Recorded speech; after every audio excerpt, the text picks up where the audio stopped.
J'avais 72 ans quand ma propre fille a essayé de me voler la seule chose qui me restait de l'homme que j'avais aimé pendant 43 ans.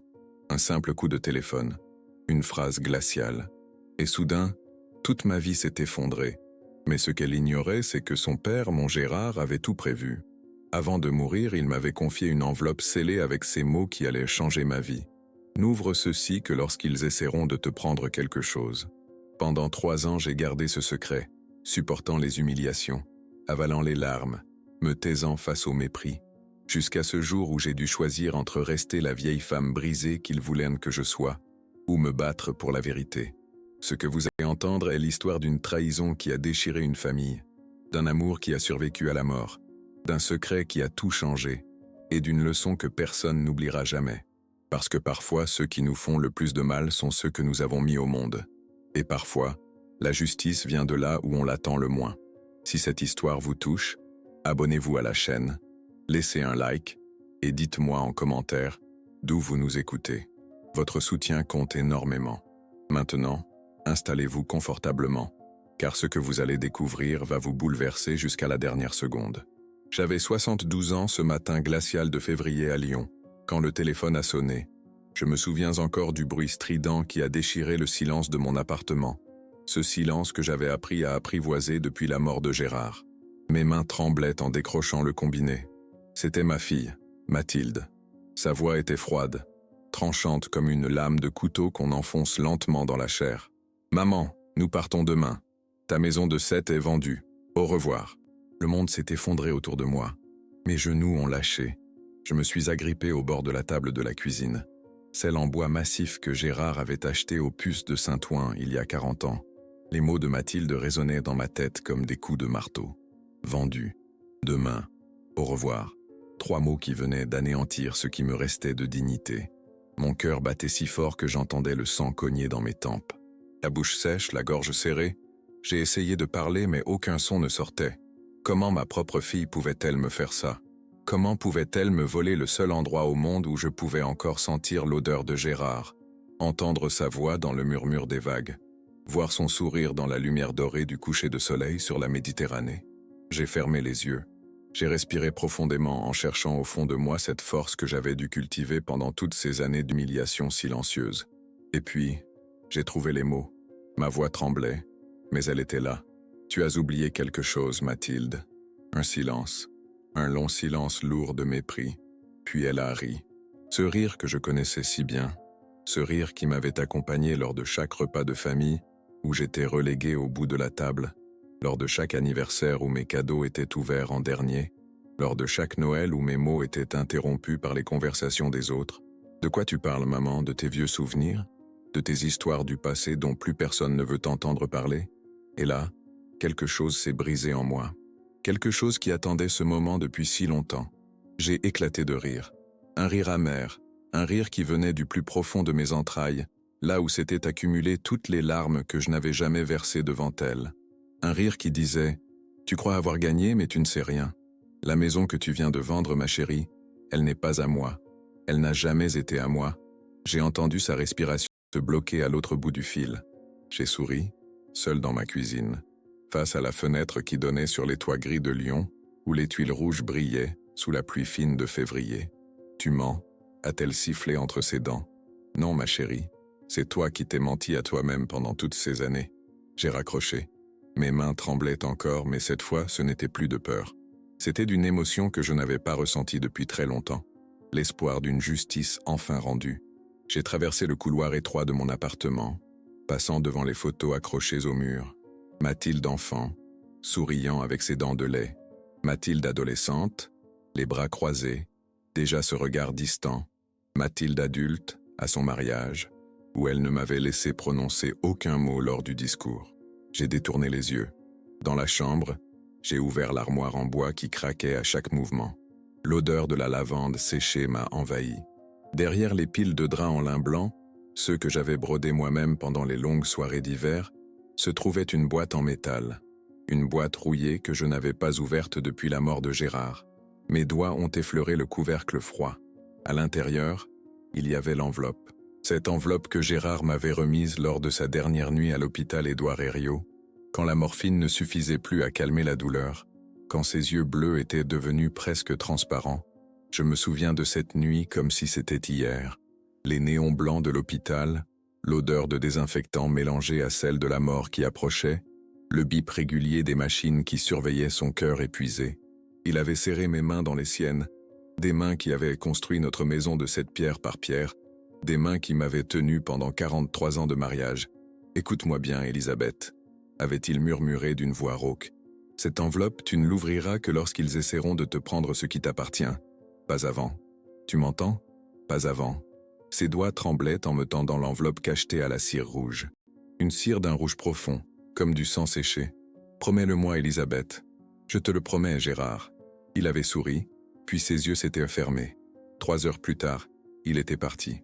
Maintenant, debout dans ma chambre, tenant cette enveloppe dans mes mains, je sentais le poids de cette promesse. Le poids de toutes ces années où j'avais gardé ce secret, où j'avais enduré les humiliations de Mathilde et de son mari Olivier, où j'avais subi les regards méprisants de mes belles-filles lors des déjeuners dominicaux, où j'avais été traité comme un fardeau, comme une vieille femme inutile qui ne servait plus à rien. La pluie tambourinait contre la vitre. Dans la rue, les passants couraient sous leur parapluie noir. Un tramway passait dans un grincement métallique. Lyon continuait de vivre, indifférente à mon drame silencieux. J'ai posé l'enveloppe sur mon lit. Le cachet de cire brillait faiblement dans la lumière grise de l'après-midi.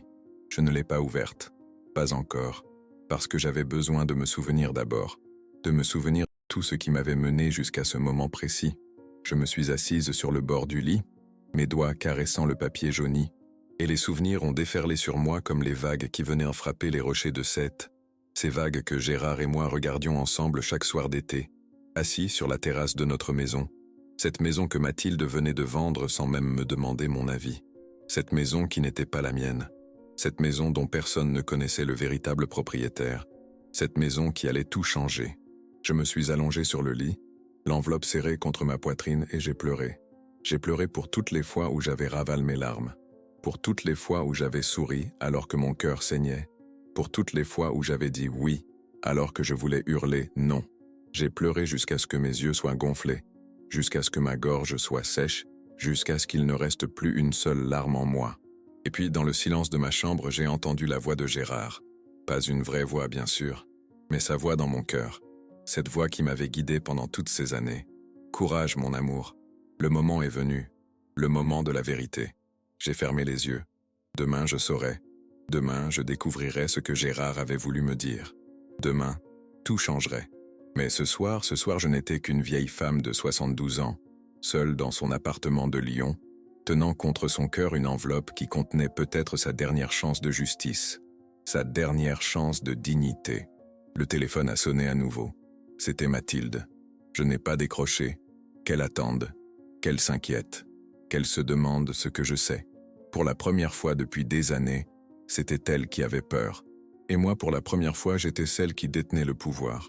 Les souvenirs de Gérard me hantaient cette nuit-là comme des fantômes bienveillants. Je n'arrivais pas à dormir. Chaque fois que je fermais les yeux, je revoyais son visage, ses traits marqués par le temps et le travail, ses mains calleuses qui sentaient toujours le ciment et la mer. Gérard n'était pas facile. Il était rigide, parfois distant, mais sa parole valait de l'or.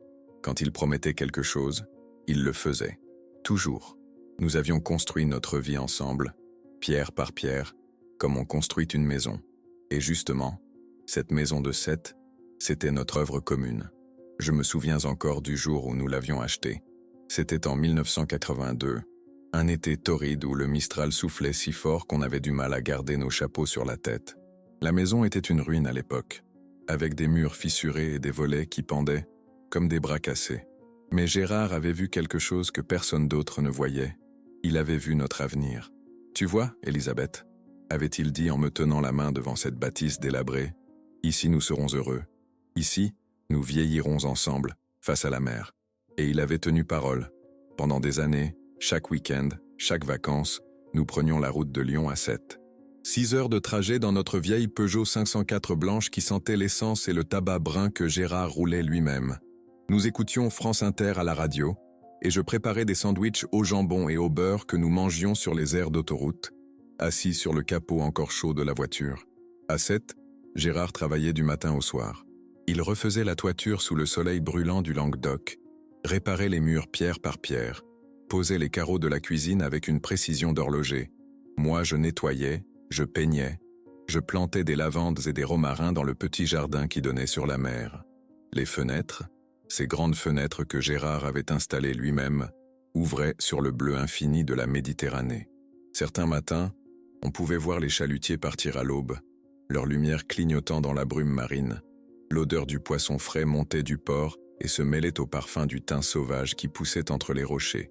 Cette maison était devenue notre refuge, notre sanctuaire, le seul endroit où nous pouvions être vraiment nous-mêmes, loin du regard des autres, loin des obligations familiales qui pesaient de plus en plus lourd avec les années. Mais tout a changé quand Gérard est tombé malade. C'était il y a 3 ans, en novembre 2022, un mois gris et humide, où Lyon semblait encore plus triste que d'habitude. Il s'était plaint de douleurs à l'estomac. Au début, nous pensions que c'était une simple indigestion, mais les douleurs ont persisté. Les examens ont suivi, et puis le verdict est tombé comme une sentence de mort. Cancer du pancréas, stade avancé. Je me souviens du visage du médecin à l'hôpital Édouard Herriot, ce jeune homme aux lunettes rondes qui essayait de paraître compatissant, mais qui ne pouvait cacher la vérité dans ses yeux. 6 mois, peut-être 1 an avec de la chimiothérapie. Gérard avait serré ma main si fort que j'avais senti mes os craquer. C'est à ce moment-là que Mathilde est réapparue dans nos vies. Ma fille, que je n'avais presque pas vue pendant les 2 années précédentes, trop occupée avec sa vie à Paris, son mari Olivier qui travaillait dans la finance, leur projet d'expansion immobilière. Soudain, elle était là, tous les week-ends, soi-disant pour nous soutenir. Mais je voyais bien ce qui se cachait derrière ses sourires forcés et ses questions innocentes. Elle ne venait pas pour Gérard, elle venait pour l'héritage. Je l'entendais parfois parler au téléphone avec Olivier dans le couloir de l'hôpital, croyant que je ne pouvais pas l'entendre. Des conversations à voix basse sur la valeur de la maison de Sète, sur les prix de l'immobilier qui montaient sur la côte méditerranéenne, sur les opportunités d'investissement. Pendant ce temps, dans la chambre, je changeais les draps tachés de sang de mon mari, j'essuyais la sueur froide sur son front, je lui donnais à boire avec une paille parce qu'il n'avait plus la force de tenir un verre. Gérard voyait tout. Il ne disait rien, mais ses yeux parlaient pour lui, ses yeux bleus qui avaient perdu leur éclat mais qui restaient lucides, observateurs. Un soir, alors que Mathilde venait de partir après une de ses visites hypocrites, il m'avait fait signe de m'approcher. Sa voix n'était plus qu'un murmure rauque, abîmé par la maladie et les médicaments. « Elle ne t'aime pas, Elisabeth. Elle ne nous a jamais aimés. » J'avais voulu protester, dire que c'était notre fille, qu'elle devait nous aimer quelque part, au fond de son cœur. Mais je ne pouvais pas mentir à Gérard. Pas à lui. Pas maintenant. « Je sais », avais-je simplement répondu, les larmes roulant silencieusement sur mes joues. « Je vais te protéger », avait-il ajouté avec une détermination qui m'avait surprise. « Même de l'au-delà, je te protégerai. » Sur le moment, je n'avais pas compris ce qu'il voulait dire. Mais quelques jours plus tard, un homme était venu nous rendre visite à l'hôpital. Un notaire âgé, maître Blanchard, avec ses cheveux blancs soigneusement coiffés et son costume 3 pièces d'un autre temps. Il était resté enfermé avec Gérard pendant près d'1 heure. Quand il était sorti, il m'avait regardé avec une intensité étrange, comme s'il essayait de me transmettre un message secret. « Madame Duchamp », avait-il dit en ajustant ses lunettes, « votre mari est un homme sage. Il a pris des dispositions pour votre avenir, des dispositions qui vous protégeront le moment venu. » Je n'avais pas osé demander plus de détails. Gérard s'affaiblissait de jour en jour, et je ne voulais pas le fatiguer avec des questions. Je pensais qu'on aurait le temps d'en parler plus tard, que les choses se clarifieraient naturellement. Mais le temps file si vite quand on sait qu'il est compté. Les semaines ont passé comme des heures. Gérard ne pouvait plus parler sans grimacer de douleur. La morphine le plongeait dans des états de semi-conscience où il confondait le passé et le présent, où il m'appelait par le nom de sa mère, où il revivait des scènes de son enfance pendant la guerre. C'est pendant une de ces nuits interminables à l'hôpital, 3 jours avant sa mort, qu'il m'avait donné l'enveloppe. Il était 2 heures du matin. Les couloirs étaient silencieux, à part le bruit des machines et les pas lointains d'une infirmière. Gérard avait ouvert les yeux brusquement avec une clarté soudaine qui m'avait fait sursauter. « Elisabeth, écoute-moi bien. Dans le tiroir là, il y a une enveloppe. Prends-la. » Mes mains tremblaient en ouvrant le tiroir de la table de nuit. L'enveloppe était là, cachetée avec de la cire rouge. Elle était lourde, épaisse. « Tu ne l'ouvriras que quand ils essaieront de te prendre quelque chose. Tu comprends? Seulement à ce moment-là. C'est ta protection. C'est ma dernière promesse pour toi. Je l'avais serré contre mon cœur, sentant la chaleur du papier contre ma peau. Gérard avait souri faiblement avant de refermer les yeux. Je ne savais pas encore que c'était l'une de nos dernières vraies conversations. Maintenant, allongé dans mon lit à Lyon, 3 ans plus tard, je tenais cette même enveloppe. Le cachet de cire était intact. Je ne l'avais jamais ouverte, respectant la volonté de Gérard, respectant sa dernière demande. Mais le poids de ce secret m'avait écrasé pendant toutes ces années. Qu'y avait-il dedans? Un testament? Des documents? Une lettre d'adieu? La pluie continuait de tomber dehors. J'ai posé l'enveloppe sur ma table de nuit et j'ai regardé le plafond. Demain, peut-être, j'aurai le courage de l'ouvrir. Demain, quand Mathilde comprendrait qu'elle ne pouvait pas me voler ce qui ne m'appartenait pas. Demain, quand le mensonge éclaterait enfin. Cette nuit-là fut la plus longue de ma vie. Je restais allongé dans mon lit, les yeux grands ouverts, fixant l'enveloppe posée sur ma table de nuit comme si elle allait soudainement prendre feu. La lumière orangée du lampadaire de la rue filtrait à travers les rideaux fins, projetant des ombres étranges sur les murs de ma chambre. Chaque craquement du parquet, chaque grincement de la vieille bâtisse me faisait sursauter.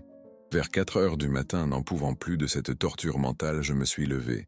Mes articulations protestaient, comme chaque matin, ce rappel cruel que mon corps vieillissait plus vite que mon esprit ne voulait l'admettre. J'ai enfilé ma robe de chambre en laine, celle que Gérard m'avait offerte pour nos 40 ans de mariage, et je suis descendu à la cuisine. L'appartement était silencieux, presque oppressant dans son calme. J'ai allumé la lumière de la cuisine. Cette petite pièce étroite avec ses carreaux blancs au mur et son vieux réfrigérateur qui ronronnait comme un chat fatigué. J'ai mis de l'eau à chauffer pour un thé. Mes mains tremblaient tellement que j'ai failli renverser la bouilloire. Et puis je l'ai fait. J'ai remonté les escaliers, j'ai pris l'enveloppe et je suis redescendu m'asseoir à la table de la cuisine. La table où Gérard et moi avions partagé des milliers de repas, où nous avions ri, pleuré, discuté de nos rêves et de nos peurs. Cette table qui avait été témoin de toute notre vie commune. J'ai posé l'enveloppe devant moi. Le cachet de cire rouge brillait sous la lumière crue du néon. Mes doigts ont effleuré le papier jauni, épais, de qualité. Gérard n'avait jamais fait les choses à moitié. Même pour cette dernière lettre, il avait choisi le meilleur papier, le plus résistant au temps. Mais mes mains refusaient d'aller plus loin. Quelque chose me retenait, une peur viscérale, primitive. Et si le contenu de cette enveloppe me blessait encore plus? Et si Gérard avait écrit quelque chose que je ne voulais pas savoir?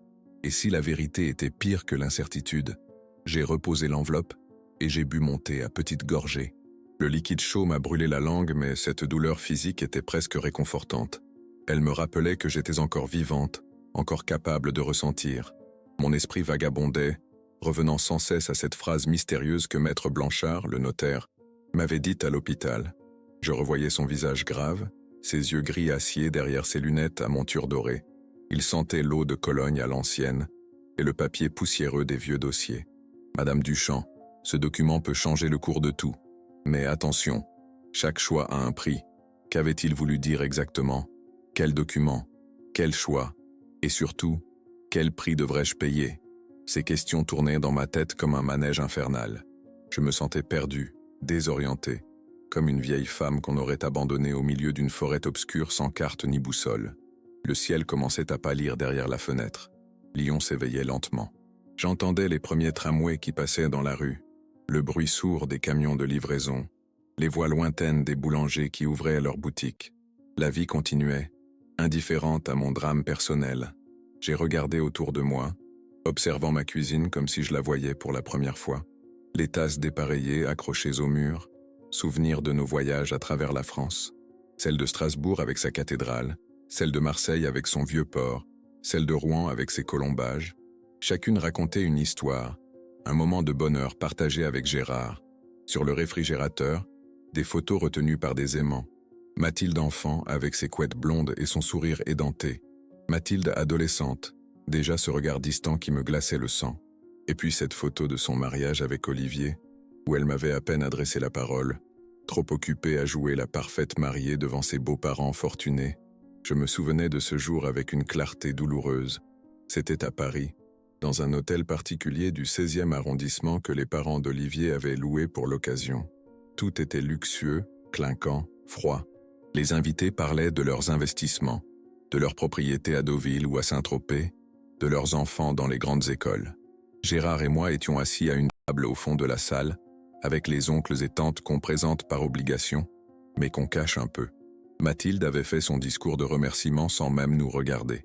Elle avait remercié ses beaux-parents pour leur générosité, ses amis pour leur présence, mais pas un mot pour nous. Pas un mot pour son père qui avait travaillé 60 heures par semaine pendant des années pour lui payer ses études. Pas un mot pour sa mère qui avait renoncé à ses propres rêves pour s'occuper d'elle. Gérard avait serré ma main sous la table. Je sentais sa mâchoire crispée, sa colère silencieuse. Mais il n'avait rien dit. Il avait avalé l'humiliation comme on avale un poison, en espérant que ça ne nous tuerait pas. En rentrant ce soir-là dans notre petit hôtel près de la gare de Lyon, Gérard avait pleuré. C'était la première et la dernière fois que je l'ai vu pleurer.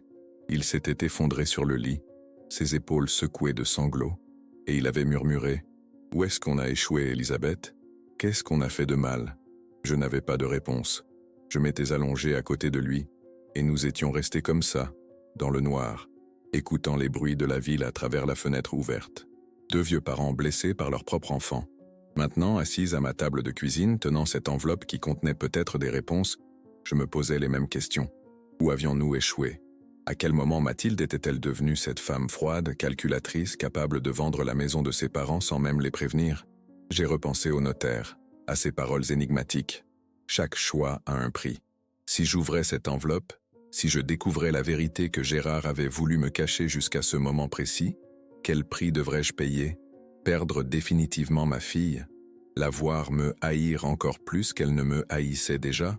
Ou au contraire, était-ce le prix de ma dignité retrouvée, de ma liberté enfin conquise?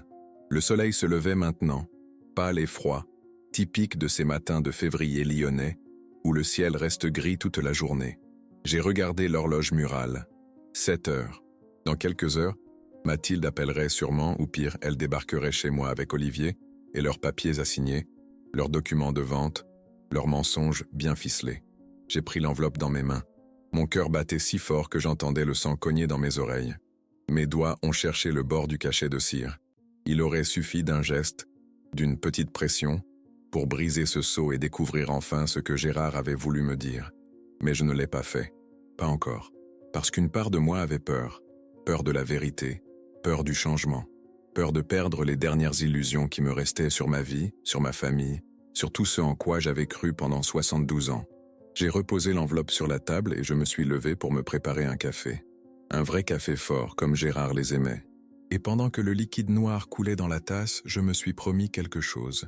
Aujourd'hui, avant que le soleil ne se couche, je l'ouvrirai. Je découvrirai la vérité, quel qu'en soit le prix. Avant de trouver le courage d'ouvrir cette enveloppe maudite, j'avais besoin de me souvenir. De tout. Des bons moments, mais surtout des mauvais. De ceux qui justifiaient cette colère sourde qui grandissait en moi depuis des années, comme une tumeur silencieuse qu'on laisse grossir parce qu'on refuse de voir la vérité en face. J'ai passé cette journée-là à errer dans mon appartement comme un fantôme, touchant les objets qui racontaient mon histoire. Chaque meuble, chaque photo, chaque bibelot était une pierre tombale marquant un moment de ma vie. Et beaucoup de ces moments étaient douloureux. Je me suis arrêté devant la bibliothèque du salon, où s'alignaient les albums photos que je n'avais plus ouverts depuis des années. Mes doigts ont effleuré la tranche poussiéreuse de l'album rouge, celui des années 90. Je l'ai sorti et me suis installé dans le fauteuil élimé de Gérard, celui qui gardait encore l'empreinte de son corps, l'odeur de son après-rasage bon marché qu'il achetait au Monoprix du coin. Les photos défilaient sous mes yeux comme un film au ralenti. Mathilde a 15 ans, boudeuse dans sa chambre.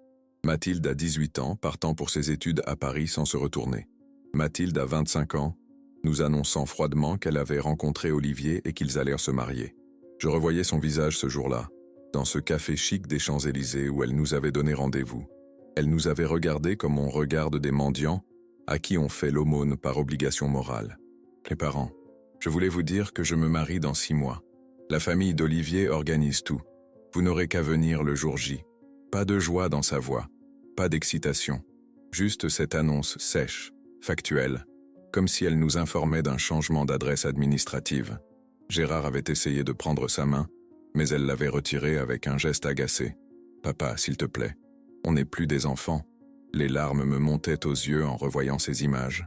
Mais ce n'étaient pas les pires souvenirs. Les pires étaient venus après, lors des réunions de famille, ces repas dominicaux qui étaient devenus pour moi un véritable calvaire. Je me rappelais particulièrement ce dimanche de Pâques 2018. Mathilde nous avait invités dans leur appartement de Neuilly-sur-Seine, un 3 pièces hors de prix qui donnait sur le bois de Boulogne.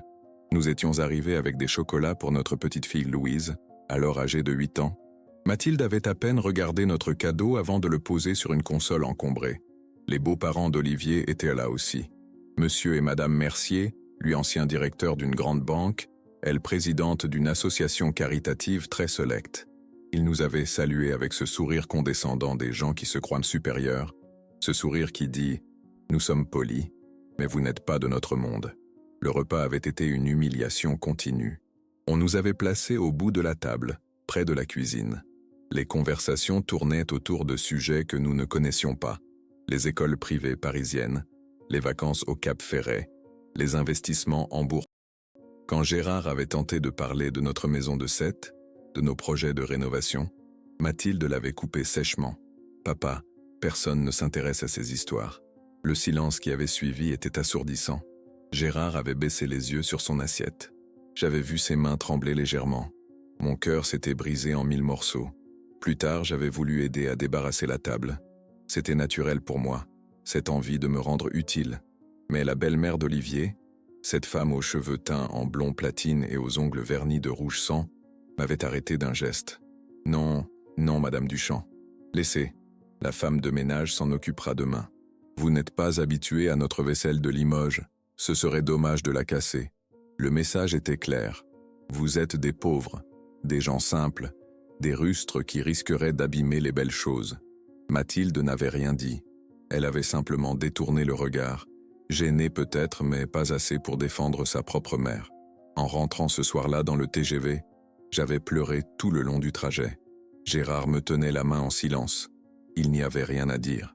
La honte qu'on venait de subir était trop profonde pour être mise en mots. Mais ce n'était qu'un exemple parmi tant d'autres. Il y avait eu cet anniversaire de Mathilde, où nous étions arrivés avec un gâteau fait maison. Ma spécialité, une tarte aux fraises avec de la crème pâtissière. Elle l'avait regardé avec dégoût avant de nous informer qu'ils avaient déjà commandé un gâteau chez Pierre Hermé. Notre tarte avait fini à la poubelle, et nous l'avions vu dépasser du sac poubelle transparent en partant. Il y avait eu ces Noëls où nos cadeaux étaient ouverts en dernier, souvent même pas ouverts du tout devant nous. Mathilde les mettait de côté avec un merci distrait, pendant que Louise déballait avec ravissement les cadeaux luxueux de ses autres grands-parents. Des poupées de créateurs, des jeux vidéo dernière génération, des vêtements de marque.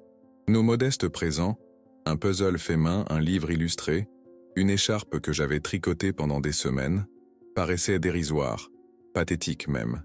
Il y avait eu ce jour où j'étais tombé dans leur immeuble, me foulant la cheville en montant les escaliers. J'avais appelé Mathilde espérant un peu de compassion. Elle m'avait répondu, agacée, « Maman, je suis en réunion. Prends un taxi pour aller aux urgences. Je te rappellerai plus tard. » Elle ne m'avait jamais rappelé. C'était Louise, ma petite Louise avec son cœur d'or, qui m'avait téléphoné le soir même pour prendre de mes nouvelles.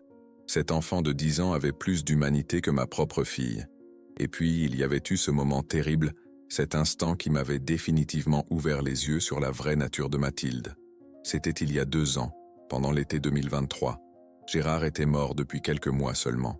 J'étais encore sous le choc, vivant comme une somnambule dans notre appartement devenu trop grand, trop vide. J'avais besoin d'argent pour payer des factures médicales que nous avions accumulées pendant sa maladie. J'avais demandé à Mathilde si elle pouvait me prêter 1000 €, juste temporairement, le temps que je reçoive la pension de réversion. Sa réponse m'avait glacé. « Maman, tu sais, Olivier et moi avons aussi nos propres charges. On ne peut pas financer tes mauvaises gestions. Papa aurait dû mieux s'occuper de vos finances. » Mauvaise gestion? Elle avait osé dire ça, alors que son père s'était tué à la tâche pendant 40 ans pour qu'elle ne manque jamais de rien, alors qu'il avait vendu sa voiture pour payer son année d'études en Angleterre, alors qu'il avait renoncé à ses propres rêves pour qu'elle puisse réaliser les siens. J'avais raccroché ce jour-là en sanglotant. J'avais dû demander un prêt à la banque avec des intérêts exorbitants pour une femme de mon âge. Et pendant ce temps, Mathilde postait sur Facebook des photos de leurs vacances aux Maldives, tout sourire sur une plage paradisiaque. Assise dans ce fauteuil, l'album photo ouvert sur mes genoux, je sentais la colère monter en moi comme une vague de lave brûlante. Toutes ces humiliations, tous ces moments où j'avais avalé ma fierté, où j'avais souri malgré la douleur, où j'avais fait semblant que tout allait bien alors que je mourais à petit feu à l'intérieur. J'ai refermé l'album brutalement. La poussière s'est envolée en un petit nuage gris. Dehors, la nuit tombait sur Lyon. Les lampadaires s'allumaient un par un, créant des halos orangés dans le brouillard hivernal. Il était temps d'ouvrir cette enveloppe, temps de découvrir ce que Gérard avait voulu me dire, temps de me battre enfin après toutes ces années de silence et de soumission. Je me suis levé, mes articulations craquant dans le silence de l'appartement. L'enveloppe était restée sur la table de la cuisine, là où je l'avais laissée ce matin. Elle semblait m'attendre, patiente, comme un oracle prêt à révéler son secret. Le lendemain matin, j'ai été réveillé par des coups violents à ma porte. Des coups qui résonnaient dans tout l'appartement comme des coups de canon. Mon cœur a fait un bond dans ma poitrine. J'ai regardé le réveil sur ma table de nuit, 8h30. Qui pouvait venir si tôt? Je connaissais déjà la réponse. C'était Mathilde. Forcément. J'ai enfilé ma robe de chambre à la hâte, mes mains tremblant tellement que j'ai eu du mal à nouer la ceinture. L'enveloppe était toujours là, sur ma table de nuit, non ouverte. Je l'ai cachée rapidement sous mon oreiller, comme une voleuse cachant son butin. Mon instinct me disait de la protéger, de ne pas laisser Mathilde savoir qu'elle existait. Les coups ont repris, encore plus forts, plus insistants. J'ai descendu les escaliers, mes jambes flageolantes, mon souffle court. À travers le judas de la porte, j'ai vu ma fille. Mais elle n'était pas seule. Olivier était avec elle, grand, imposant dans son costume gris anthracite qui devait coûter plus que ma pension mensuelle. Ses cheveux étaient gominés en arrière. Ses lunettes de designer brillaient sous la lumière du couloir. Il tenait une serviette en cuir sous le bras. J'ai ouvert la porte. Le visage de Mathilde était crispé, rouge de colère contenue. Ses yeux qui ressemblaient tant à ceux de Gérard mais qui n'avaient aucune de sa bonté, me fixaient avec une intensité qui m'a fait reculer d'un pas. « Bonjour maman », a-t-elle dit d'une voix faussement douce, comme on parle à un enfant désobéissant. « On peut entrer ?» Elle n'a pas attendu ma réponse. Elle est entrée, suivie d'Olivier, qui m'a salué d'un signe de tête minimal, sans même me regarder dans les yeux.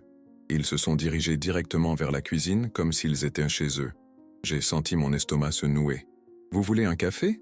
ai-je proposé machinalement, par réflexe d'hôtesse. « Non merci », a coupé Olivier sèchement. « Nous ne resterons pas longtemps. » Il a posé sa serviette sur ma table de cuisine, celle-là même où j'avais passé la nuit à contempler l'enveloppe de Gérard. Le cuir luxueux jurait avec les vieux carreaux de faïence de ma cuisine, avec mes chaises dépareillées, avec ma cafetière italienne cabossée. Tout chez eux criait l'argent, le succès, la supériorité. Et tout chez moi criait la modestie, la simplicité, la pauvreté presque. Olivier a ouvert sa serviette avec des gestes précis, calculés. Il en a sorti une liasse de documents, des papiers officiels avec des tampons, des cachets, des lignes surlignées en jaune. Mon cœur battait si fort que j'entendais le sang cogner dans mes tempes. « Madame Duchamp », a commencé Olivier de sa voix de banquier habitué à manipuler les chiffres et les gens, « nous avons besoin que vous signiez quelques documents. C'est une simple formalité pour accélérer le processus de vente de la propriété de Sète. Une simple formalité. » Ces mots m'ont frappé comme une gifle. Comment osait-il parler de notre maison, la maison que Gérard et moi avions construite de nos mains, comme d'une simple propriété, comme d'un bien immobilier parmi d'autres dans son portefeuille d'investissement. J'ai regardé Mathilde. Elle évitait mon regard, fixant un point invisible sur le mur derrière moi. Ses mains jouaient nerveusement avec son sac à main Hermès, un de ces sacs qui coûtent plusieurs milliers d'euros. Je me suis demandé si elle ressentait ne serait-ce qu'une once de culpabilité, mais son visage restait impassible, froid comme un masque de cire. « Qu'est-ce que je dois signer exactement ?» ai-je demandé, ma voix tremblant malgré mes efforts pour paraître calme. Olivier a poussé les documents vers moi, pointant du doigt les endroits surlignés avec un stylo plume qui brillait sous la lumière. Un stylo qui valait probablement plus que mes courses du mois. Ici et là. C'est juste pour confirmer que vous renoncez à vos droits sur la propriété et que vous acceptez la transaction. Tout est légal. Tout est en ordre. Les notaires ont déjà tout vérifié. Mes yeux parcouraient les lignes de texte juridique, ces phrases interminables remplies de mots compliqués que je ne comprenais qu'à moitié. Renonciation aux droits, transfert de propriété, clause irrévocable. Chaque mot était un coup de poignard. La sueur coulait le long de mon dos malgré le froid de février qui pénétrait par les vieilles fenêtres mal isolées. Je ne comprends pas, ai-je murmuré, renoncer à mes droits, mais c'est ma maison, c'est la maison de Gérard. Maman, a soupiré Mathilde avec cette exaspération que je connaissais si bien, cette exaspération qui disait « Tu es vieille, tu es stupide, tu ne comprends rien au monde moderne. La maison est techniquement à ton nom, oui, mais maintenant que papa n'est plus là, tu n'as plus besoin de cette grande propriété. C'est trop d'entretien, trop de frais. On fait ça pour ton bien, pour mon bien. » Ces mots me donnaient envie de vomir. Combien de fois dans ma vie avait-on pris des décisions pour mon bien, sans jamais me demander mon avis? Combien de fois m'avait-on traité comme une enfant incapable de décider pour elle-même? Et si je refuse de signer? Ai-je osé demander, ma voix à peine audible. Le silence qui a suivi était pesant, menaçant. Olivier et Mathilde ont échangé un regard. Un de ces regards complices qui excluent, qui conspirent, qui cachent des choses. « Maman » a repris Mathilde en se penchant vers moi, ses ongles parfaitement manucurés tambourinant sur la table. « Tu ne vas pas compliquer les choses, n'est-ce pas? L'acheteur attend. Le contrat est presque finalisé. Si tu refuses maintenant, il y aura des pénalités, des complications juridiques. Tu ne veux pas ça. » C'était une menace à peine voilée. Je le sentais dans sa voix, dans son regard dur, dans la tension de ses épaules. Elle était prête à tout pour obtenir ce qu'elle voulait. Et ce qu'elle voulait, c'était mon argent. L'argent de la vente de cette maison qu'elle considérait déjà comme sienne. Mes mains tremblaient. Le stylo qu'Olivier me tendait maintenant pesait 1 tonne. J'ai pensé à l'enveloppe, là-haut, cachée sous mon oreiller. J'ai pensé à Gérard, à ses derniers mots. Ne l'ouvre que quand ils essaieront de te prendre quelque chose. Ce moment était-il arrivé? Était-ce maintenant? Je dois réfléchir. Ai-je balbutié? Je ne peux pas signer comme ça, sans avoir le temps de lire, de comprendre. Le visage d'Olivier s'est durci. Ses mâchoires se sont crispées. J'ai vu une lueur dangereuse passer dans ses yeux. Cette lueur que j'avais déjà vue chez les hommes d'affaires sans scrupules. Ces hommes pour qui les êtres humains ne sont que des obstacles à contourner ou des outils à utiliser. « Madame Duchamp » a-t-il dit d'une voix glaciale, « je ne crois pas que vous compreniez la situation. Cette vente va se faire, avec ou sans votre accord. Nous avons des moyens légaux de... » « Olivier » l'a coupé Mathilde, visiblement gênée par son manque de subtilité. Mais le mal était fait. La menace était claire. Ils étaient prêts à me traîner devant les tribunaux si nécessaire. Ils étaient prêts à m'humilier publiquement, à me faire passer pour une vieille femme sénile qui ne sait plus gérer ses affaires, à détruire ce qui me restait de dignité. La nausée montait en moi. Mes mains étaient si moites que j'ai dû les essuyer sur ma robe de chambre. Le sol semblait tanguer sous mes pieds. J'ai fermé les yeux un instant, cherchant un point d'ancrage, quelque chose qui me permettrait de tenir encore un peu. « Vous devez partir maintenant », ai-je dit d'une voix que je ne reconnaissais pas, une voix qui venait du plus profond de moi, une voix que j'ignorais posséder. Je ne signerai rien aujourd'hui. J'ai besoin de temps. Mathilde a voulu protester, mais quelque chose dans mon regard l'a arrêtée. Peut-être a-t-elle vu que j'étais au bord de la rupture. Peut-être a-t-elle eu peur que je m'effondre là devant elle et que ça complique encore plus les choses. Ils sont partis en silence, laissant les documents sur ma table. Une dernière tentative de pression. En fermant la porte derrière eux, j'ai entendu Olivier murmurer à Mathilde « Elle sait quelque chose, j'en suis sûr. » Et il avait raison. Je savais quelque chose. Ou plutôt, j'allais le savoir très bientôt. Dès que la porte s'est refermée derrière eux, mes jambes ont lâché. Je me suis effondré sur le canapé du salon, le corps secoué de tremblements incontrôlables. Les larmes coulaient sur mes joues sans que je puisse les arrêter. Pendant des minutes qui m'ont semblé des heures, je suis resté là, recroquevillé comme une vieille femme brisée que je refusais pourtant d'être. Mais quelque chose avait changé en moi. La visite de Mathilde et d'Olivier n'avait pas eu l'effet escompté. Au lieu de me faire plier, elle avait réveillé une force que je croyais perdue, une colère sourde, brûlante, qui remontait du plus profond de mes entrailles. Ils avaient été trop loin, trop arrogants, trop sûrs d'eux. Je me suis levé, essuyant mes larmes d'un geste rageur. Mes pieds ont gravi les escaliers avec une détermination nouvelle.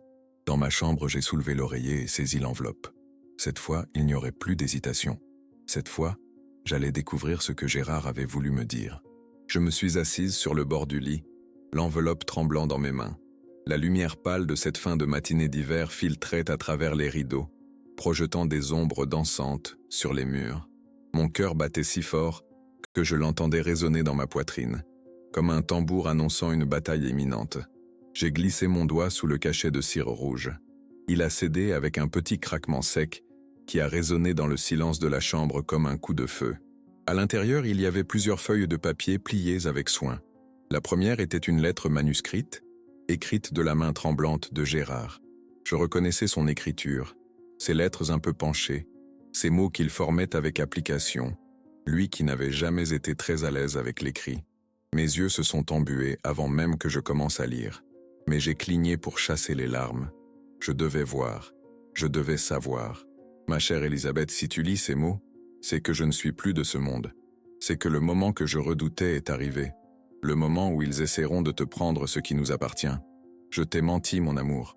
Ou plutôt, je t'ai caché quelque chose d'important. Tu te souviens quand j'ai insisté pour que nous refassions tous les papiers de la maison il y a 5 ans? Quand je t'ai dit que c'était pour des raisons fiscales? Ce n'était pas la vérité. La vérité, c'est que j'avais déjà compris qui était vraiment notre fille. J'avais compris qu'elle n'attendait qu'une chose, notre mort, pour mettre la main sur notre patrimoine. Je l'avais entendu, un jour, au téléphone avec Olivier. Ils ne savaient pas que j'étais là, dans le couloir de leur appartement parisien. Ils parlaient de nous comme on parle de vieux meubles encombrants dont il faut se débarrasser. Ce jour-là, mon cœur s'est brisé, mais j'ai décidé de te protéger, de nous protéger. La maison de Seth, Elisabeth, n'est plus à notre nom. Elle ne l'est plus depuis 5 ans. Je l'ai transférée au nom de Louise, notre petite fille. Elle est la seule qui ait jamais montré un peu d'amour pour nous. Tu te souviens de ses visites, quand elle venait nous voir en cachette parce que Mathilde le lui interdisait? Tu te souviens comme elle nous serrait dans ses bras, comme elle nous écoutait raconter nos histoires? Louise est la vraie héritière, pas Mathilde. Le notaire, Maître Blanchard, a tous les documents. Mathilde ne peut rien vendre. Elle n'a aucun droit sur cette maison.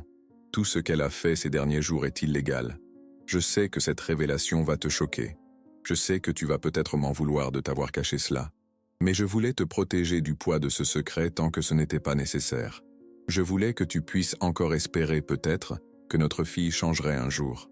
Maintenant tu sais la vérité. Utilise-la. Défends-toi. Défends notre mémoire. Et surtout défends Louise. Elle est tout ce qui reste de bon dans cette famille. Je t'aime, mon amour. Je t'aimerai toujours, même de là où je suis maintenant. Ton Gérard. Les larmes coulaient maintenant librement sur mon visage, tombant sur le papier et faisant baver l'encre bleue. Mes mains tremblaient tellement que j'ai dû poser la lettre sur mes genoux. Mon corps tout entier était secoué de sanglots silencieux, ces sanglots qui viennent du plus profond de l'âme, là où se nichent les douleurs les plus profondes. Gérard avait su, il avait tout compris bien avant moi, et au lieu de me blesser avec cette vérité, il m'avait protégé. Il avait pris sur lui le poids de cette connaissance terrible. Notre fille ne nous aimait pas. Notre fille nous voyait comme des obstacles, comme des sources de revenus, mais pas comme des êtres humains dignes d'amour et de respect. J'ai déplié les autres documents. C'étaient des copies certifiées conformes de l'acte de propriété. Et là, noir sur blanc, écrit dans ce langage juridique et impersonnel, se trouvait la vérité. La maison de Seth appartenait à Louise Mercier, ma petite fille, depuis le 15 mars 2020. Gérard avait tout organisé avec Maître Blanchard. Tout était légal, tout était en ordre. Mathilde n'avait rien vendu. Elle avait vendu du vent, une propriété qui ne lui appartenait pas. Elle avait signé des documents frauduleux, elle avait menti à des acheteurs, elle avait commis un acte illégal qui pourrait lui coûter très cher. Un rire m'a échappé, un rire étrange, à la fois triste et libérateur. C'était donc ça, le secret de Gérard. C'était donc ça, ce qu'il voulait me dire. Et maintenant, je comprenais aussi les paroles énigmatiques de Maître Blanchard. Ce document peut changer le cours de tout. Oh oui, il allait changer le cours de tout. Je suis restée assise là pendant une éternité, tenant ces papiers contre mon cœur, pleurant toutes les larmes que j'avais retenues pendant des années. Je pleurais pour Gérard, pour sa sagesse, pour son amour qui me protégeait encore après sa mort. Je pleurais pour moi, pour toutes ces humiliations que j'avais endurées en silence. Je pleurais pour Louise, cette enfant pure qui se retrouvait malgré elle au centre d'un drame familial qu'elle n'avait pas choisi. Et je pleurais pour Mathilde aussi, d'une certaine façon, pour cette fille perdue qui avait choisi l'argent plutôt que l'amour. Mais au milieu de ces larmes, il y avait aussi quelque chose d'autre. quelque chose de nouveau, une étincelle de joie, presque mauvaise, parce que pour la première fois en des années, j'avais le pouvoir, j'avais l'arme qui allait détruire les plans de Mathilde, j'avais la vérité. Je me suis levé et je me suis regardé dans le miroir au-dessus de ma commode. Mon visage était ravagé par les larmes, mes yeux rouges et gonflés, mes cheveux blancs en désordre. Mais dans mes yeux, il y avait quelque chose de différent, une détermination, une force que je ne me connaissais pas. J'ai replié soigneusement les documents et je les ai remis dans l'enveloppe. Puis j'ai décroché le téléphone. Il était temps d'appeler Maître Blanchard. Il était temps de mettre les choses au clair. Il était temps que Mathilde découvre qu'on ne peut pas impunément marcher sur les gens, même sur sa propre mère. En composant le numéro, mes doigts ne tremblaient plus. Ma voix était calme, posée, quand la secrétaire du notaire a décroché. « Bonjour, ici Elisabeth Duchamp. Je dois voir Maître Blanchard de toute urgence. C'est au sujet de la succession de mon mari et de la propriété de Seth. Oui, c'est urgent. Très urgent. Il comprendra. » Après avoir raccroché, je me suis préparé un thé. Un vrai thé fort, avec du sucre cette fois. J'en avais besoin. Mon corps tremblait encore, mais ce n'était plus de peur. C'était d'anticipation, d'excitation presque. Mathilde allait rappeler, j'en étais certaine. Elle allait essayer de me faire pression à nouveau. Mais cette fois, j'étais prête. Cette fois, j'avais les cartes en main, et j'allais jouer ma partie jusqu'au bout. Le téléphone a sonné à 15 heures précises. Je savais que c'était elle avant même de regarder l'écran. Mathilde. Son nom clignotait comme un avertissement lumineux. J'ai laissé sonner 3 fois, 4 fois, savourant ce moment de pouvoir, où c'était elle qui attendait, elle qui avait besoin de moi. Puis j'ai décroché. « Allô ? Maman, il faut qu'on parle. Tout de suite. » Sa voix était tendue, presque hystérique. Quelque chose avait dû se passer. Peut-être que l'acheteur avait commencé à poser des questions. Peut-être qu'Olivier avait senti que quelque chose ne tournait pas rond.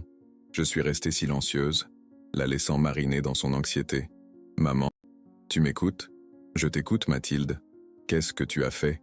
L'acheteur vient de recevoir un appel du notaire lui disant que la vente ne peut pas se faire, que les documents ne sont pas en ordre. Qu'est-ce que tu as raconté ? » Un sourire est apparu sur mes lèvres. Maître Blanchard avait été rapide, très rapide. Je l'avais rencontré le matin même dans son étude poussiéreuse de la rue de la République. Il avait parcouru mes documents, hochant la tête d'un air grave, ses lunettes glissant sur son nez. « Madame Duchamp, avait-il dit de sa voix posée d'homme de loi, votre mari était un homme prévoyant. Ses documents sont parfaitement légaux. Votre fille a commis une fraude. Elle a tenté de vendre un bien qui ne lui appartient pas. C'est très grave. Et maintenant, Mathilde découvrait les conséquences de son avidité. Je n'ai rien fait, Mathilde. C'est toi qui as fait quelque chose. Tu as essayé de vendre une maison qui ne t'appartenait pas. » Le silence à l'autre bout du fil était assourdissant. Je l'imaginais debout dans son bel appartement de Neuilly, le visage blanc de rage et de peur mélangés. Olivier devait être à côté d'elle, les mâchoires serrées, calculant déjà les dommages financiers et juridiques. « De quoi tu parles ?» a-t-elle finalement craché. « La maison est à ton nom. » « Non, Mathilde, elle ne l'est plus. Ton père l'a transférée au nom de Louise il y a 5 ans. Tu n'as aucun droit dessus. Tu n'as jamais eu aucun droit dessus. » Un cri de pure rage qui m'a fait sursauter malgré moi. Puis un flot de paroles venimeuses, de ces mots qu'une fille ne devrait jamais dire à sa mère. « Tu es une traîtresse, une menteuse. Comment as-tu pu faire ça? C'est mon héritage, mon droit. Papa n'avait pas le droit de faire ça sans me consulter. »« Ton droit ?» ai-je répondu, sentant ma propre colère monter comme une marée. « Quel droit, Mathilde? Le droit de nous humilier pendant des années? Le droit de nous traiter comme des moins que rien? Le droit de vendre la maison de ton père sans même me demander mon avis? Tu ne comprends rien. Olivier et moi, nous avons des projets, des investissements. Nous avions besoin de cet argent. Et moi, ai-je hurlé, ma voix se brisant. Moi, qu'est-ce que j'avais besoin? D'un peu de respect? D'un peu d'amour? D'une fille qui ne me regarde pas comme un fardeau? Tu es égoïste et manipulatrice. Tu as toujours été comme ça. Tu as monté papa contre moi. Les larmes coulaient sur mes joues. Mais cette fois, c'était des larmes de rage. Comment osait-elle? Comment osait-elle inverser la situation, se faire passer pour la victime alors qu'elle nous avait fait souffrir pendant des années? Je ne t'ai jamais monté contre personne, Mathilde. C'est toi qui t'es éloignée. C'est toi qui as choisi l'argent plutôt que ta famille. Et ton père l'a vu. Il a tout vu. Il t'a entendu parler de nous comme si nous étions déjà morts. comme si nous n'étions que des comptes en banque à vider. Un sanglot est monté dans ma gorge. Je me souvenais de la lettre de Gérard, de ses mots douloureux décrivant comment il avait découvert la vraie nature de notre fille. Cette trahison l'avait tué bien avant que le cancer ne le fasse. « Tu mens !» a-t-elle crié. « Papa m'aimait. Il n'aurait jamais fait ça s'il m'aimait vraiment. Il t'aimait, Mathilde. C'est justement pour ça que ça lui a fait si mal. Parce qu'il t'aimait et que tu ne l'as jamais aimé en retour. » Elle a raccroché brutalement. Le bip du téléphone a résonné dans mon oreille comme un coup de feu. Je suis resté là, debout dans ma cuisine, le combiné à la main, tremblant de tout mon corps. Les mots que nous avions échangés tournaient dans ma tête, chacun d'eux une blessure supplémentaire sur des cicatrices qui ne guériraient jamais. Mais j'avais dit la vérité. Enfin, après toutes ces années de silence, de sourires forcés, de larmes avalées, j'avais dit ce que j'avais sur le cœur. Et même si ça faisait mal, même si j'avais l'impression qu'on m'arrachait le cœur de la poitrine, il y avait aussi un soulagement étrange, une libération. Les jours qui ont suivi ont été un enfer. Mathilde appelait sans arrêt, laissant des messages de plus en plus menaçants. Olivier a essayé de me joindre aussi, avec des arguments juridiques, des menaces de poursuite, des accusations de manipulation d'une personne âgée vulnérable. Je n'ai répondu à aucun de leurs appels. Une nuit, alors que je ne dormais pas, perdu dans mes pensées, j'ai entendu des coups à ma porte, violents, insistants. Il était 2 heures du matin. Mon cœur s'est arrêté. J'ai regardé par le Judas et j'ai vu Mathilde. Son visage était défait, ses cheveux en désordre, son maquillage coulé. Elle pleurait. « Maman, ouvre, s'il te plaît, il faut qu'on parle. » J'ai reculé, la main sur mon cœur qui battait à tout rompre. Une partie de moi voulait ouvrir, la prendre dans mes bras, lui dire que tout irait bien. C'était ma fille, après tout, mon enfant, celle que j'avais portée, nourrie, élevée avec tout l'amour dont j'étais capable. Mais l'autre partie de moi, celle qui avait été blessée trop souvent, se souvenait. Elle se souvenait de chaque humiliation, de chaque regard méprisant, de chaque mot cruel. Et cette partie-là était plus forte. Je ne suis pas allé ouvrir. Mathilde a fini par partir, ses sanglots résonnant dans la cage d'escalier. J'ai passé le reste de la nuit assise dans mon lit, serrant contre moi la photo de Gérard, me demandant si j'avais fait le bon choix, me demandant si une mère avait le droit de fermer sa porte à sa propre fille. Le lendemain matin, j'ai reçu un appel de Maître Blanchard. « Madame Duchamp, j'ai de mauvaises nouvelles. Votre fille a porté plainte contre vous pour manipulation et abus de faiblesse. Elle prétend que vous n'êtes plus en possession de vos facultés mentales et que votre mari vous a manipulé pour changer le testament. Le sol s'est dérobé sous mes pieds. Elle était prête à aller jusque-là, à me faire passer pour une vieille femme sénile devant un tribunal, à détruire publiquement ce qui me restait de dignité. Qu'est-ce que je dois faire ?» ai-je murmuré, ma voix brisée par l'émotion. « Nous nous défendrons, madame. Les documents sont en ordre. Vous avez toutes vos facultés. Mais je dois vous prévenir, ça va être difficile. Les procédures judiciaires contre les personnes âgées sont souvent compliquées. » En raccrochant, je me suis effondré. J'avais cru gagner. J'avais cru que la vérité suffirait. Mais Mathilde était prête à tout, absolument tout, même à détruire sa propre mère. Je me suis demandé où j'avais trouvé la force de continuer. Comment je pouvais encore respirer alors que mon propre sang se retournait contre moi avec une telle violence. Le silence de mon appartement était oppressant. Les murs semblaient se rapprocher, m'étouffer. J'ai fermé les yeux et j'ai prié. Prié pour trouver la force. Prié pour que Louise ne soit pas entraînée dans cette guerre familiale. Prié pour que Gérard, là où il était, me pardonne si j'avais fait le mauvais choix en ouvrant cette enveloppe. Mais au fond de moi, je savais. Je savais que je ne pouvais plus reculer. La bataille était lancée, et j'irai jusqu'au bout, quoi qu'il m'en coûte. Les semaines qui ont suivi ont été les plus sombres de ma vie. Les menaces de Mathilde, les lettres d'avocats qui s'accumulaient sur ma table, les regards inquiets de mes voisins qui commençaient à chuchoter dans mon dos. J'étais devenu, du jour au lendemain, le centre d'un scandale familial qui se répandait comme une traînée de poudre dans notre petit immeuble de Lyon. Un matin de mars, alors que la ville commençait à sortir de son long hiver gris, j'ai entendu frapper à ma porte. Un coup doux, hésitant, si différent des coups violents de Mathilde. J'ai ouvert avec précaution, le cœur serré par l'appréhension. C'était Louise. Ma petite fille se tenait là, sur le palier, avec son manteau bleu marine et son écharpe rouge. Elle avait 18 ans maintenant, cette jeune femme aux yeux clairs de Gérard, aux cheveux châtains qui tombaient en cascade sur ses épaules. Dans ses mains, Elle tenait un bouquet de tulipes jaunes, mes fleurs préférées. Grand-mère, a-t-elle murmuré, et sa voix tremblait d'émotion. Je me suis effondré dans ses bras. Nous sommes restés là, dans l'embrasure de la porte, enlacés, pleurant toutes les deux. Elle sentait le parfum frais de la jeunesse, cette odeur de shampoing aux fruits et de liberté que j'avais oubliée. Ses bras autour de moi étaient forts, protecteurs, et pour la première fois en des semaines, je me suis senti en sécurité. « Entre, ma chérie, entre », ai-je dit en essuyant mes larmes. Nous nous sommes assises dans la cuisine, cette cuisine témoin de tant de drames ces derniers temps. J'ai préparé du thé, mes mains tremblant légèrement en versant l'eau chaude dans les tasses en porcelaine que Gérard m'avait offertes pour notre 20e anniversaire de mariage. Louise m'observait en silence, ses yeux brillants de larmes retenues. « Maman ne sait pas que je suis là », a-t-elle commencé doucement. « Elle m'a interdit de te voir. Elle dit que tu es devenue folle, que tu essaies de voler son héritage, que grand-père t'a manipulé avant de mourir. » J'ai serré ma tasse entre mes mains, sentant la chaleur du thé me réchauffer les paumes glacées. « Et toi, qu'est-ce que tu en penses ?» Louise a levé les yeux vers moi, et dans son regard, j'ai vu toute la sagesse d'une âme vieille dans un corps jeune. Elle a pris ma main dans la sienne, ses mains douces et chaudes, qui n'avaient pas encore connu les duretés de la vie. Je pense que grand-père était l'homme le plus sage que j'ai jamais connu. Je pense qu'il t'aimait plus que tout au monde. Et je pense que maman a perdu son chemin il y a longtemps. Les larmes ont recommencé à couler sur mes joues. Louise a sorti de son sac une enveloppe différente de celle de Gérard, mais tout aussi importante. Maître Blanchard m'a contacté. Il m'a expliqué la situation. Il m'a dit que grand-père avait mis la maison de Seth à mon nom pour te protéger, pour nous protéger toutes les deux. Il m'a donné ça. À l'intérieur de l'enveloppe, il y avait une lettre de Gérard adressée à Louise. Une lettre qu'il avait écrite en même temps que la mienne. Une lettre qu'il avait confiée au notaire avec instruction de ne la remettre qu'au moment opportun. Louise me l'a tendue, les mains tremblantes. « Lis-la avec moi, grand-mère.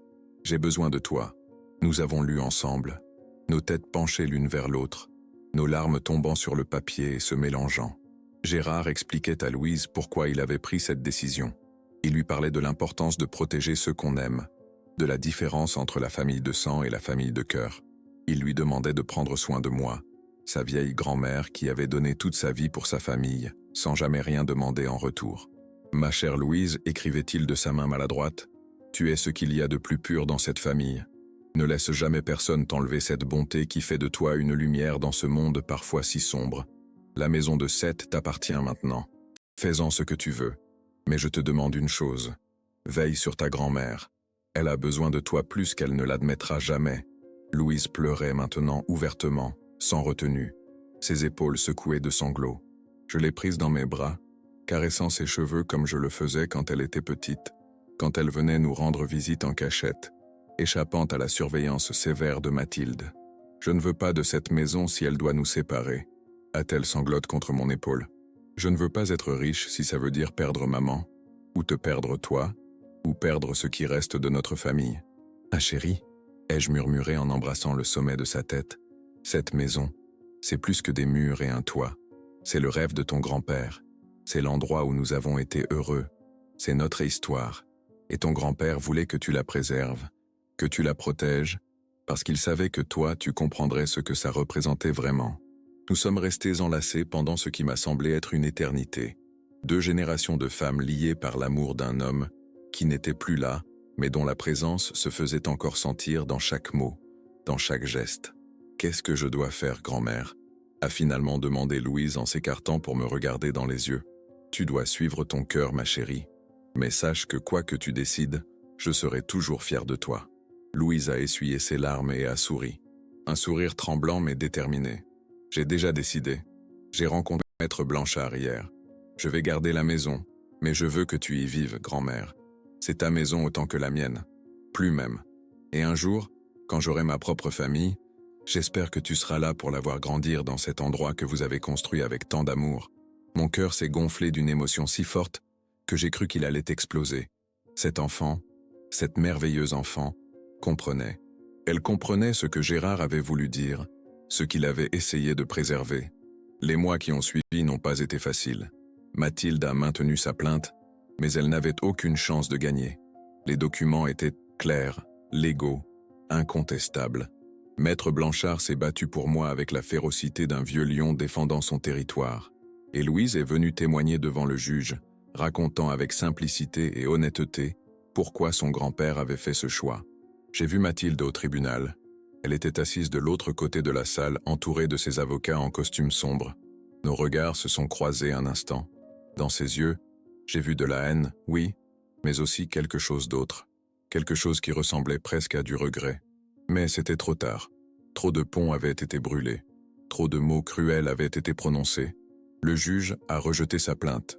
La maison resterait au nom de Louise. Et moi j'avais le droit d'y vivre aussi longtemps que je le souhaiterais.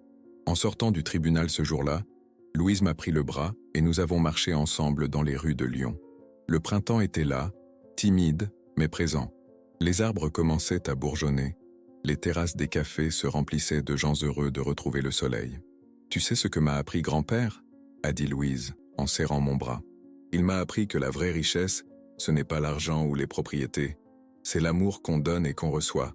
C'est les souvenirs qu'on construit. C'est la famille qu'on choisit, pas celle qu'on nous impose. » J'ai souri à travers mes larmes. Oui, Gérard lui avait appris cela. Et maintenant je comprenais. Son dernier cadeau n'était pas la maison. C'était cette leçon, cette vérité magnifique et simple que seul l'amour compte vraiment. Parfois, le véritable testament n'est pas ce qui est écrit sur le papier, mais ce qu'on laisse dans le cœur de ceux qui savent vraiment aimer. The End. Et voilà comment se termine l'histoire d'Elisabeth, une femme qui a dû apprendre la leçon la plus douloureuse de sa vie, que l'amour d'une mère n'est pas toujours rendu par ses enfants, mais que parfois, la vraie famille se trouve là où on ne l'attend pas. Gérard savait que le véritable héritage n'est pas fait de pierres et de murs, mais de valeurs, de respect et d'amour inconditionnel. Il a protégé sa femme même après sa mort, et a offert à sa petite fille Louise la plus belle des leçons, que la richesse sans humanité ne vaut rien, et que l'amour véritable survit à toutes les épreuves. Mais je vous pose la question, à la place d'Elisabeth, auriez-vous trouvé la force d'ouvrir cette enveloppe? Auriez-vous pu affronter votre propre enfant, même en sachant que cela signifierait perdre à jamais le lien qui vous unissait? Et surtout, auriez-vous pardonné? Parce que c'est là la question la plus difficile. Parfois, la justice et le pardon ne peuvent pas coexister. Parfois, il faut choisir entre notre dignité et notre cœur de parent. Et ce choix, personne ne peut le faire à notre place. Si cette histoire vous a touché, si elle vous a fait réfléchir sur vos propres relations familiales, alors partagez-la avec ceux que vous aimez. Abonnez-vous à la chaîne pour d'autres histoires qui bouleversent et font réfléchir.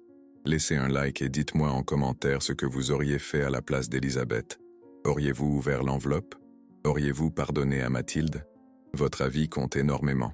Merci de m'avoir écouté jusqu'au bout.